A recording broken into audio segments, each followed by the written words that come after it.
Hello friends, स्वागत है आप सभी का हमारे यूट्यूब चैनल में। दोस्तों, आज के इस वीडियो में हम जो है पिछड़े बालक के बारे में पढ़ने वाले हैं। ठीक है, पिछड़े बालक यानी कि बैकवर्ड चिल्ड्रेन।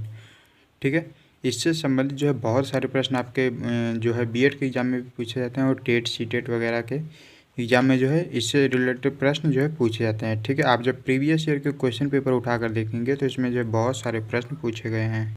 हमारे इस चैनल पर आपको पिछले 5 साल के क्वेश्चन पेपर जो है बीएड के मिल जाएंगे। ठीक है, और टेट वगैरह के भी क्वेश्चन पेपर, सभी प्रकार के पेपर जो है नीचे डिस्क्रिप्शन में मैं आपको लिंक दे दूंगा और कमेंट बॉक्स में भी मैं उसको पिन कर दूंगा। वहां से भी आप जो है क्वेश्चन पेपर को देख सकते हैं।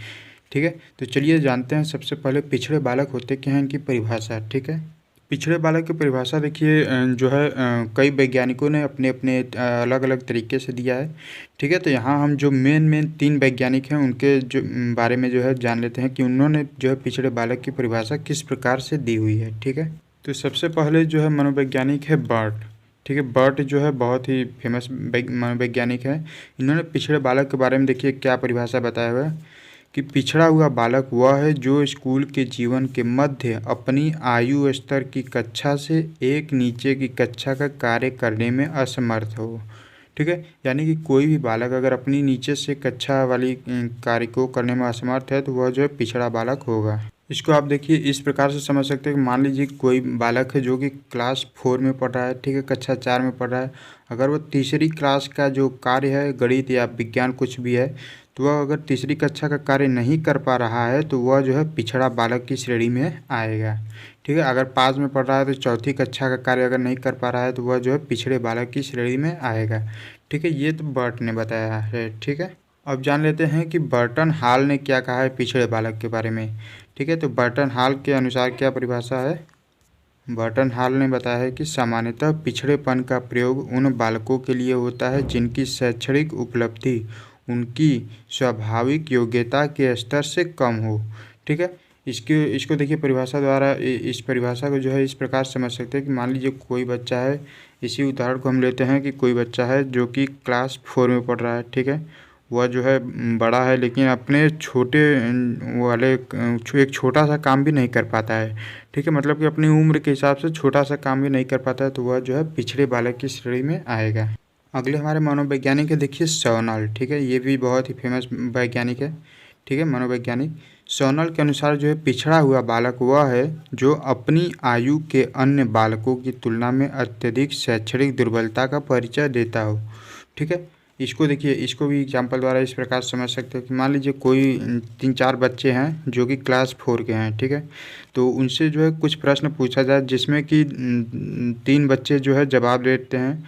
मान लीजिए 5 प्रश्न पूछा जाए, 5 में से जो है 3 बच्चों ने 3-4 प्रश्नों के जो है जवाब दिए हैं। ठीक है, तो उसमें से जो भी बच्चा जवाब नहीं दे पाएगा, एक भी क्वेश्चन का जवाब नहीं दे पाएगा, वो क्या होगा, वो जो है पिछड़े बालक की श्रेणी में आ जाएगा। ठीक है, तो ये जो है अलग अलग मनोवैज्ञानिक है अपने अनुसार जो है पिछड़े बालक की परिभाषा बताए हैं। ठीक है, तो एग्जाम में भी पूछता है कि बर्ट के अनुसार पिछड़े बालक की परिभाषा क्या होगी या बर्टन हॉल के अनुसार। ठीक है, तो ये आई होप कि आपको ये समझ में आ गया होगा। ठीक है, अब एक फार्मूला है जो कि बहुत बार पूछता है। ठीक है, शैक्षणिक उपलब्धि का सूत्र। ठीक है, इस पर जो है क्वेश्चन भी आते हैं लगाने को, उसको जो है हम लोग देख लेते हैं।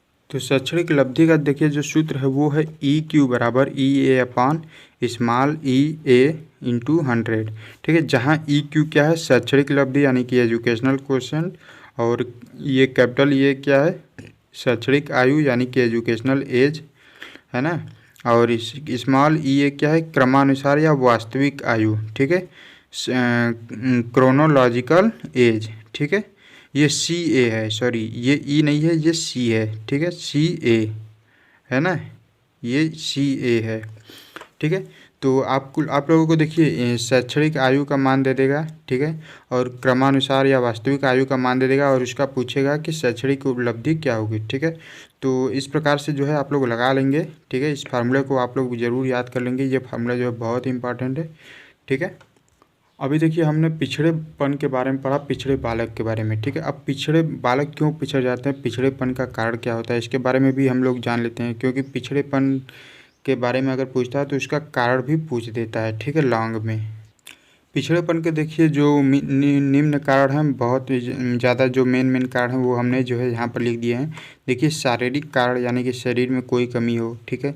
मानसिक या बौद्धिक कारण भी हो सकता है, ठीक है। वातावरण संबंधी कारण भी हो सकता है और सामाजिक और सांस्कृतिक कारण भी हो सकता है, ठीक है। और अन्य कारण भी हो सकते हैं जिसमें कि बहुत सारे कारण आपके आ जाएंगे, ठीक है। ये जो है पिछड़ेपन के ये 4-5 पॉइंट, ये तो हेडिंग के रूप में आप इनमें जो है अगर लिखना चाहें तो बहुत सारी चीज़ें लिख सकते हैं। मैं जो है बस पॉइंट टू पॉइंट आप लोगों को बताता हूँ कि आपका जो नंबर है वो एकदम ठोस रहे, ठीक है। ज़्यादा फालतू चीज़ें लिखने की ज़रूरत नहीं है, बस जितना जो है पूछ रहा है क्वेश्चन में बस उतना ही लिखिएगा आप लोग एग्जाम में। अब देखिए आइए अब जान लेते हैं कि पिछड़े बालकों की विशेषताएं क्या क्या होती हैं, ठीक है। इसमें देखिए सबसे पहला विशेषता है कि इनमें साधारण सी बातों या नियमों को भी समझने में क्षमता नहीं होती है, ठीक है। जो पिछड़े बालक होते हैं वो सिंपल सी बात भी नहीं समझ पाते हैं, ठीक है। और आगे क्या रहेगा कि ये अंतर्मुखी होते हैं तथा इनके मित्रों की संख्या सीमित होती है, ठीक है। अंतर्मुखी यानी कि ये ज़्यादातर जो है बोलते नहीं, क्योंकि देखिए पिछड़े बालक को कुछ ज़्यादा उतना आता नहीं है, ठीक है। तो वो जो है चुपचाप रहते हैं, ठीक है। अगला है पॉइंट देखिए, शीघ्रता एवं शुद्धता से कार्य करने की क्षमता निम्न स्तर की होती है, यानी कि बहुत जल्दी कोई भी क्वेश्चन दे देंगे तो उसको बहुत जल्दी नहीं कर पाएंगे, उसमें बहुत ज़्यादा टाइम लगाते हैं, ठीक है, पिछड़े बालक। और आगे अगला क्या है, ऐसे बालकों के लिए विशेष कक्षाओं की व्यवस्था करनी होती है, ठीक है। यानी कि उनको जो है अलग से जो है बहुत डीपली एकदम समझाना पड़ेगा, कोई भी क्वेश्चन कोई भी सवाल, तब उन्हें समझ में आती है, ठीक है। और अगला क्या है, इन बालकों का ध्यान तथा रुचि थोड़े समय तक ही बनी रहती है, ठीक है। यानी कि जो है बहुत ज़्यादा डिस्ट्रैक्ट हो जाते हैं, ठीक है। ये जो है एकदम कंसंट्रेट होकर कोई भी पढ़ाई या कोई भी काम नहीं कर पाते हैं, ठीक है। अगला पॉइंट है देखिए, ये बालक शैक्षणिक तथा सामाजिक क्रियाकलापों में भाग लेने में समर्थ नहीं मानते, ठीक है। और अगला पॉइंट है देखिए, दूरदर्शिता की कमी होती है इनमें, ठीक है। और अगला है, इनमें असंतोष की भावना शीघ्र ही प्रबल हो जाती है। ये सब देखिए बहुत सारे पॉइंट है, आप लोग बस 4-5 या 5-6 पॉइंट याद रखेंगे तो उतना भी काफ़ी है, ठीक है। ये शीघ्र निर्णय नहीं ले पाते हैं, ठीक है, ये भी एक पॉइंट हो गया। और इन बालकों की आईक्यू लेवल कितनी होती है, 75 से 90 के बीच होती है, ठीक है।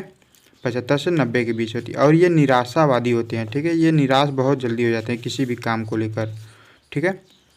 और अगला है देखिए, अपनी आलोचना सहन नहीं कर पाते, अगर आप इनकी बुराई करेंगे तो ये जो है बहुत ही जल्दी जो है गुस्से हो जाते हैं, ठीक है। तो ये सब जो है पिछड़े बालकों की क्या है, विशेषताएं हैं, है ना। अब देखिए आइए जान लेते हैं कि पिछड़े बालकों की समस्याएं क्या क्या होती हैं, ठीक है।